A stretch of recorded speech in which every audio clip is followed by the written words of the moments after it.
Hello and welcome to the Merrily End. My name's Mark Machado and I'm joined as always by the doyen of Sri Lankan cricket, Nick Brookes, and my cousin from across the Atlantic, Dominic Machado. We've got a lot to talk about from the world of Sri Lankan cricket. SLC is still suspended. We've got a new sports minister. Players have been retained and some players haven't been retained in the IPL. There's a T10 league in the Middle East and we've got to talk about Chamari as well, tearing stuff up in Australia. So please do stay with us. If you haven't already, hit that subscribe button. If you're watching on YouTube, hit the subscribe button down below. If you're listening to your in a podcast form, because we're available on both, hit the follow or subscribe or whatever. It's all free. And also, while I'm on free content, we've got a newsletter as well that comes out once a week. It's an in-depth dive into everything that's been going on around Sri Lankan cricket. So subscribe to that as well. Tell all your friends and family. Dom, let's start with you. It's been another week where Sri Lanka are outside the party when it comes to the ICC. Can you tell us a little bit about what the latest is around the suspension, where we're at with it, and what the whole change of sports minister might mean? Right. So last week, the ICC came out with its final decision. The suspension has officially been lifted. So Sri Lanka, in all forms, is allowed to play cricket. So men's senior team, women's senior team, under 19 teams are all cleared to play. And Sri Lanka has started organizing its schedule for next year. Two fairly big consequences. One is that the under 19 World Cup has been moved from Sri Lanka to South Africa. The fact that they moved it so abruptly means that they've probably been thinking of doing this for a little while. And two, the disbursement of ICC money to SLC is being watched much more closely. So the ICC is going to keep a tight watch on the money that they give to SLC to help them run operations. And to my mind, that's a good thing. I think it's great that we will see that money is actually going to cricket and cricketing affairs rather than lining the pockets of bureaucrats. Now, one last thing that's happened. So the sports minister was just sacked, right? And again, to recap what just happened, the sports minister had sacked the entire SLC after the loss to India, which was then challenged and put back in place. And there was sort of conflicting stories from SLC and the sports minister about what was going on inside Sri Lanka cricket. But Roshan Ranasinghe has been sacked, and Haran Fernando, who happens to be a schoolmate of Angelo Matthews and Demuth Karunaratne, is now in the position. I should point. Hold on. I'm just going to point out there is about 8 years difference Okay. between those two batches as well. So All I don't know ties run how. strong. Yeah. Sorry, go on, Dom. No, I was going to say, I think that about covers the big picture stuff in terms of SLC. Anything that I missed there? Nick, do you think there's anything kind of if you just come into the suspension scenario that's been missed from that? No, I don't think so. I think Dom covered it pretty succinctly. But I mean, I think the takeaway, or at least what I took away, was that the sports minister's sacking essentially means that his power play didn't work, and that we can, I would imagine, expect the board to be unsuspended fairly soon, and for things with SLC to kind of go back to the way they were before this fiasco started. Yeah, I know this is a cricket podcast, a Sri Lankan cricket podcast, but it's extraordinary that under one sports minister, the rugby union board, the rugby union, the cricket, and Sri Lankan FA all managed to get suspended by their governing bodies for the same thing, political interference. I've done a lot of Sri Lankan content over the last few years.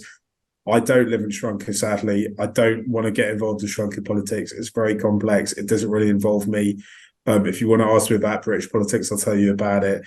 But we need to move. Sri Lanka needs to move away from a situation where this is a threat that kind of hangs over various sports governing bodies quite frequently. Nick has written extensively about why the sports minister has to ratify teams, and I think we've moved away from those dark days of the 60s and 70s. The one thing I am slightly surprised about, Nick, is how long it seems to be taking Sri Lanka to sort this situation out, though like all the senior sides and all the youth teams are allowed to kind of fulfill their test fixtures and their white ball fixtures, right? Yeah, I mean, I was with you, Marky. I thought that this was going to get sorted out fairly quickly, and that at least by now we would have seen some resolution. I mean, we've talked about it before. We talked about it last week, but losing the Under-19 World Cup is a real shame for Sri Lanka. I mean, that tournament would have brought some tourism. It would have brought some infrastructural improvements to some of the Colombo grounds. And I think also, actually, some of the grounds which don't normally host international cricket, places like the NCC and the Colts, clubs which don't have a great deal of money and really could have used that little infrastructural boost. So it's a bit of a shame, but at least, as you say, the Sri Lanka teams can go on playing cricket. The under-19s will be at the World Cup. The scheduled matches against Zimbabwe and Afghanistan in the new year will go ahead. So that's all good news. But yeah, we would, I'm sure, all like this wave of uncertainty to end. I don't think it matters massively to the layman whether it's the same set or a new set of administrators in SLC, because the same kind of business seems to happen regardless of who's there. So yeah, hopefully we can get unsuspended and just go back to at least being involved in the ICC. When I woke up this morning, I obviously checked my emails because that's the first thing normal people like myself do. After I've checked if Liverpool have signed Mbappe or Jude Bellingham overnight, and I discovered that I had a lovely email from Prasanna at SLC from their press office telling me about what the schedule is for the next 12 months for the senior men's side. We've got 10 tests, 21 ODIs, 21 T20s, plus in all amongst that, there's a T20 World Cup as well, which will be on Dominic's side of the Atlantic in the kind of Caribbean and the USA, potentially some games in, is it New York State? Is that? Yes, New York State. Yep. I'm very excited about that. I really hope Sri Lanka end up playing in New York. I don't think there's two brands that have as much synergy as the Sri Lanka team and New York City, because both of them are filled with rats. But that was an easy joke to make, and don't read into it. Sri Lanka will also be playing test matches against Afghanistan, Bangladesh, England, New Zealand, and South Africa. It's great that there's 10 test matches for the men, right? Mm-hmm. Because we seem to have kind of built a bit of momentum among the red ball team, but again, you know, we haven't played red ball cricket now in what, 6 months. So I'm interested to see where we pick up, where it starts with when that Afghan test happens, right? And 7 of them are away from home, I think, which is, I don't know, I feel like whenever Sri Lanka have played test cricket recently, it's been at home. So it'll be great to see the team out on the road, how they do in different conditions, and I mean, in some situations of adversity. Yeah, absolutely. I think, you know, England and South Africa away tests are going to be testing for this side, but also exciting to see what a young fast bowling contingent can do in conditions that might be favorable to them. I'm looking forward to see how Prabhath Jayasuriya does. I mean, he's been fairly prolific in the last kind of 18 months or so, but he hasn't played a huge amount of test cricket. Next year, if he starts to get it right away from home, it could be his massive breakout year, right? I think he's he's got, you know, he's in the top 5 or 6 players to get to 50 wickets, 50 international wickets, or he's at least on course to. I can't remember the stats off the top of my head. But yeah, hopefully, you know, the fact that we're allowed to fulfill all our fixtures means that this could be another exciting year in prospect. We'll, of course, have loads of previews and reviews and all sorts in the lead up to those series. So do stick with us, hit the subscribe button if you haven't done already. The other big news this week around Sri Lanka, around the men's side, was which players were going to be retained and which weren't by IPL sides. CSK are going to keep their winning formula of T10 and Patharana, both very young, both been at that franchise now for a few years. That's no big surprise for us, isn't it, Nick? No, not at all, Marky. I mean, they've both done great. They're both at the start of their careers, and they were picked up by CSK before they had any real name. So I'm not sure of the ins and outs, but I imagine they're both on pretty favourable contracts. But yeah, I'm not surprised at all. I imagine that both of them will be in or around the starting 11. They've put huge faith in Patirana at the back end of the innings, and Dikshan has been a pretty crucial cog for them for a couple of years now. So yeah, it's great to see those guys retained and hopefully taking another little jump and becoming real mainstays in the IPL. When it comes to not being retained, that list looks slightly longer. Barnaker, I think, unsurprisingly, hasn't been retained. He's had quite a quiet year recently. I think he probably regrets not playing ODI cricket because it felt like the glare of the cricketing world was on the ODI World Cup, and him not being at it probably kept him out the shop window. Dustin Sharnaker compounds his awful year by not being retained by the Titans, though it was a bit of a struggle for him to get into that lineup. Anyway, Chamari didn't really make it, so into this to the last IPL he was injured. But the kind of more interesting one from my perspective is Hasaranga, right? Because the RCB haven't kept him on. I don't think that last series or the last edition of the IPL, they were really getting the best out of him. I think it's probably about fair that the two of them part ways. And I do say part ways, Dom, because I don't think there'll be. I think there'll be plenty of other suitors for him when the auction or draft, whatever you want to call it, comes around, right? Yeah. It's interesting. So I was a little surprised 2 years ago when Hasaranga had the year that he did. He took 26 wickets. I think that was the second most ever in IPL history. But last year was definitely a down year for him. I think he only took 9 wickets and didn't really contribute much with the bat. I think that's another area where Hasaranga will look to kind of show off in this year's IPL. I think some teams will look to bat him a little higher, especially on the back of what he did in the LPL, and perhaps franchises that have a bit more spin-friendly grounds. Bengaluru is notoriously a graveyard for spinners, so I think he's going to be very much in demand. He probably won't fetch the 10 crores that he got at last year's auction, but I imagine that some team will sign him and use him as an all-rounder. Gujarat, maybe, right? Because Hardik Pandya is gone. Having someone who can bat and bowl a bit will be useful to that side. So I don't really have worries about him getting picked up. And I think as long as he makes a strong recovery from his injury, and I saw he just started running the other day, he will be in line for what I think is a big season as an important part of some IPL team. I'm curious what you two think about which Sri Lankan superstars are going to be picked up in the mini auction aside from Hasaranga. That was going to be my next question. I think for me, the two are Madhushanka Walalage, right? I wonder the interesting that the IPL for me is infinitely interesting, right? It's growing as a brand year on year exponentially.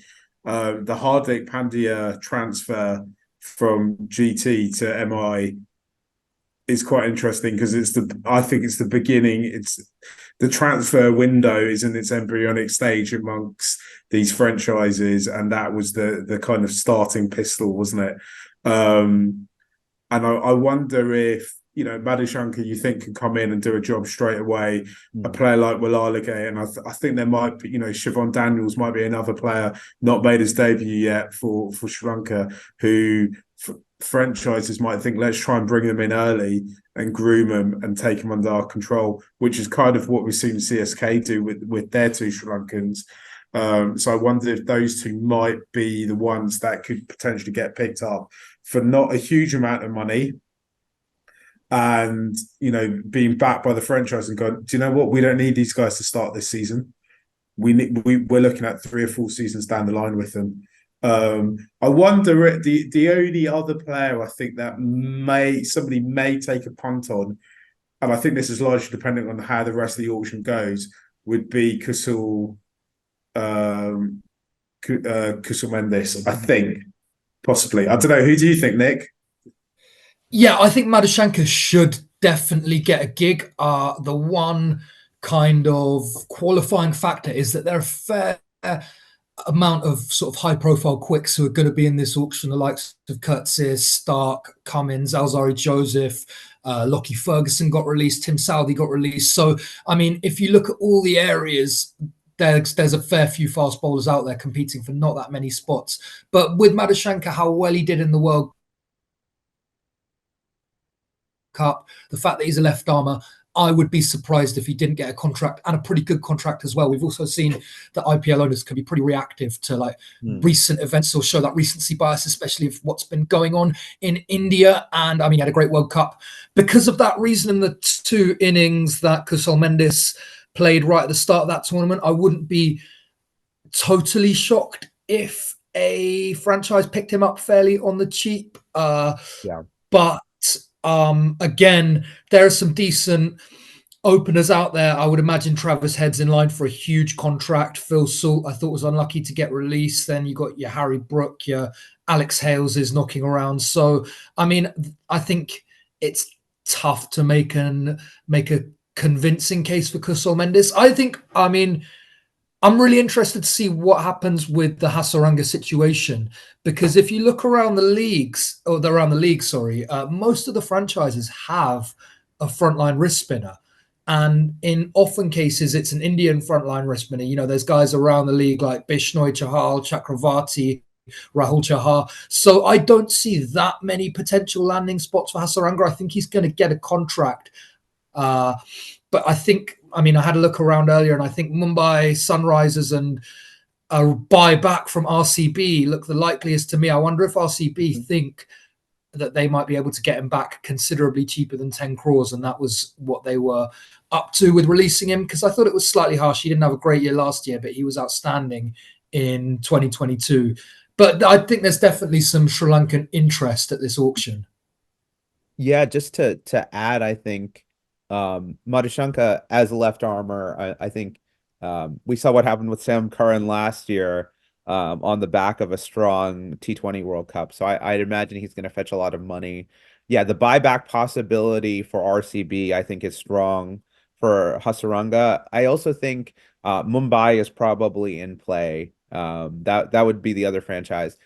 The other thing with Mendes, and so I was thinking about this, you mentioned Phil Salt not getting retained by Delhi, right? So Delhi, it's not clear what Rishabh Pant's situation is going to be going into this year. So having an opening wicketkeeper batsman could potentially be something that they're looking into. And Mendes they've had eyes on him because he played in the SAT20 as part of the Pretoria Capitals. So I wouldn't be surprised if they take, you know, as Nick said, kind of a low-priced flyer on Mendes, and that they know what they get from him. He can fill that wicket-keeper batsman role that someone like Pont can, and might come at a little bit cheaper of a price than Phil Salt. It's interesting you mentioned the SA20 there, because for me, I thought Kusal Mendes had done enough there to probably for someone to have a look at him at the IPL. And, you know, during the course of the tournament, contracts often come up because players get injured and other such things. He's not going back to the SA20 this year, is he? He's going to the ILT20, which is around the same time, which I thought was an interesting move for him, because I thought he seemed to play really well in South Africa. It looks like a league that has eyes on. It looks like a much more fun league. The ILT20 doesn't appear to have anyone in the stadiums. I was kind of surprised that given the option, he wasn't.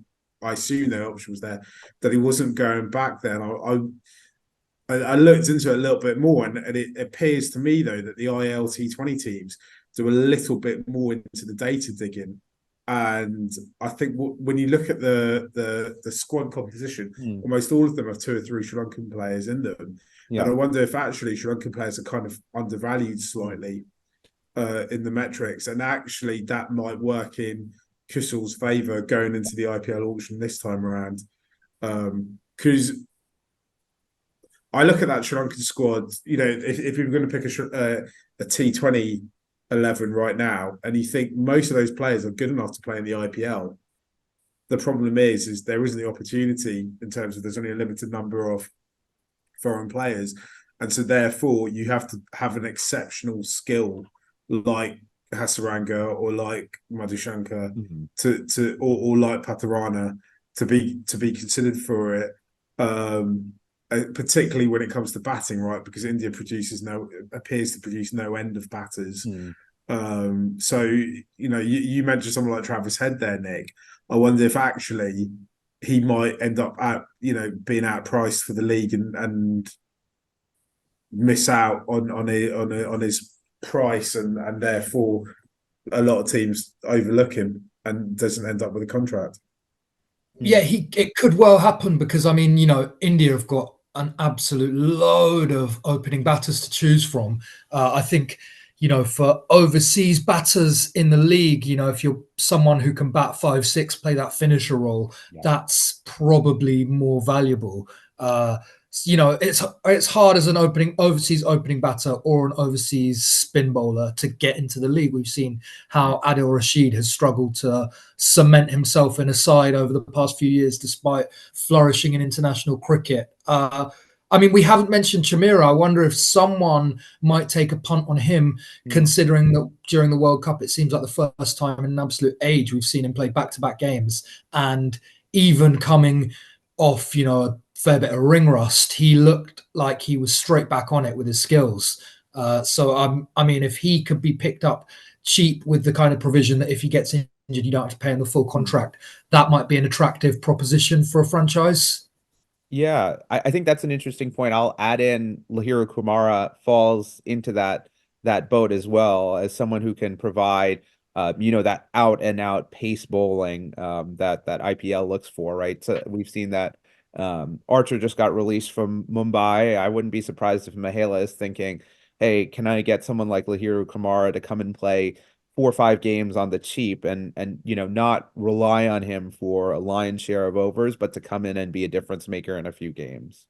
I'm going to write about this more for the newsletter, but when these franchises, and we'll start to see them grow out across competitions, once they're fully formed and they're playing in competitions more regularly, I think then someone like Kamara and Chamari, they're gonna be the kind of players who benefit from it. Kamara, you look at someone like Kamara, where Mumbai Indians are always going to need, because they're always going to be playing around the world.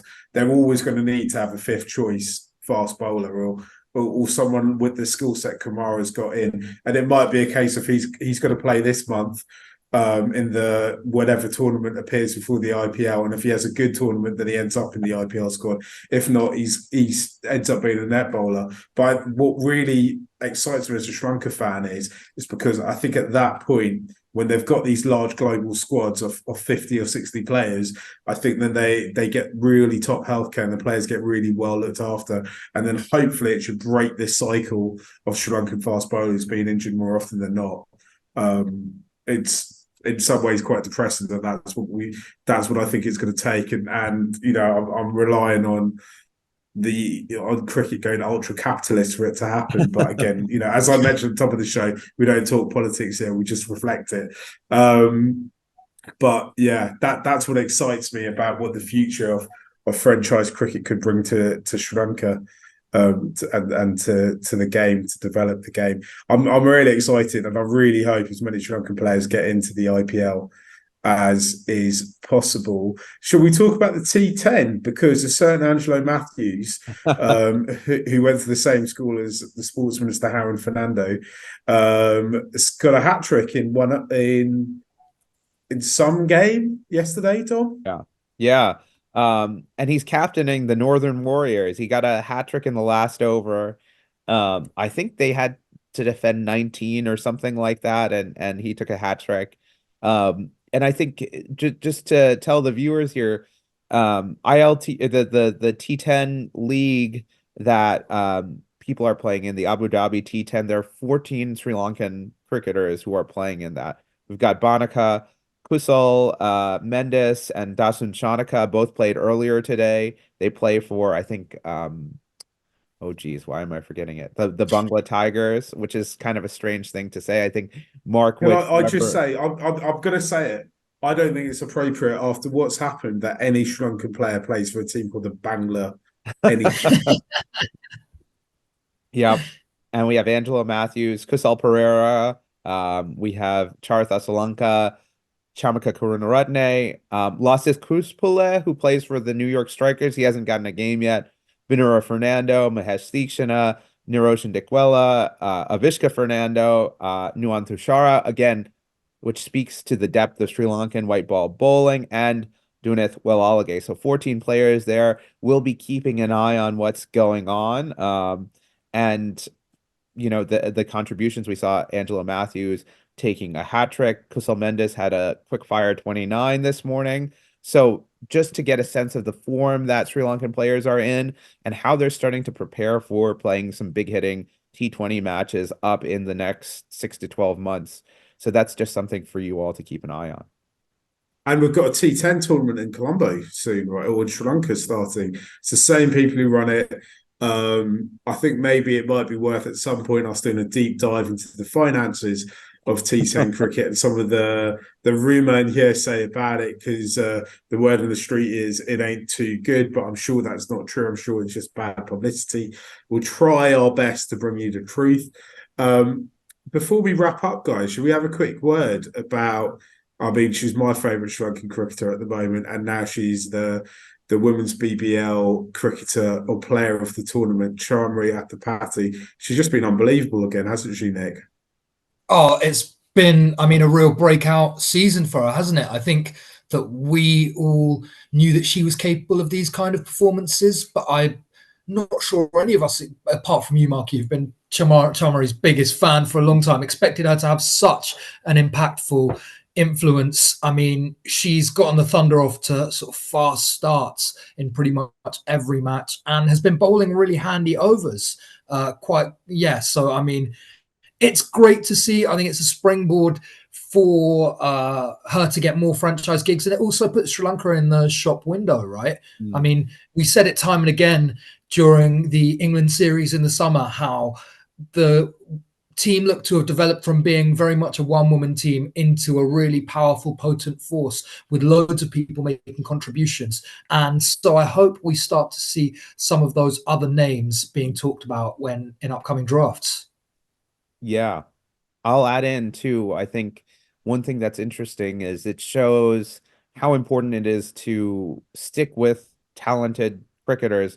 Chamari is 33, 34, right? And we've seen her really come on since her age 30 season. So giving Sri Lankan cricketers those times, and it's a note to the fans that yes, maybe the returns won't be perfect all the time, but if we support them and we give them the support, we get performances like Chamari and I hope she goes from strength to strength and she makes loads and loads of money off of the deals that will come inevitably from this. And I would say a fitting successor for the first time to Sanath Jayasuriya. She's playing that role absolutely perfectly. And so as it stands, I say as it stands, the Sydney Thunder are out. They lost their Yep. eliminator. But she did get her 42, though. So the next big thing for Charmery is ahead of playing for Sri Lanka in the World Cup in a few months. We just need to try. I say we. I don't know. We have no influence over it. We're all hoping she gets the contract at the WPL. Right? She should have had one last year. It didn't happen for her. I know what I heard is that she was upset because some people had told her that it was going to happen. It's just going to happen this time around. She's playing for the tournament, and it's a difficult one because what I want to come on and say is I want to say I really want these Indian franchises to kind of help their Asian sisters out here a little bit. But obviously, Pakistani players, and there's a number of Pakistani players who definitely deserve to play in the top leagues, won't be allowed to do it. So inevitably, most of the foreign players will end up being from England, Australia, New Zealand, and South Africa, where we need a little bit more diversity to come through there. And, it's not just Sri Lanka players, it's West Indian players. I mentioned Pakistani players, Bangladeshi players, Malaysian players, Thai players. that's why Fairbreak is such a unique tournament for growing women's cricket, and something hopefully that we'll see embraced by other tournaments. Anyway, guys, should we leave it there? It's a quick romp through the last kind of week in SL cricket. We've got lots of plans for other bits of content as well. So if you haven't already, subscribe, get the newsletter, and we'll be back with you soon. Thanks for listening to Marillion.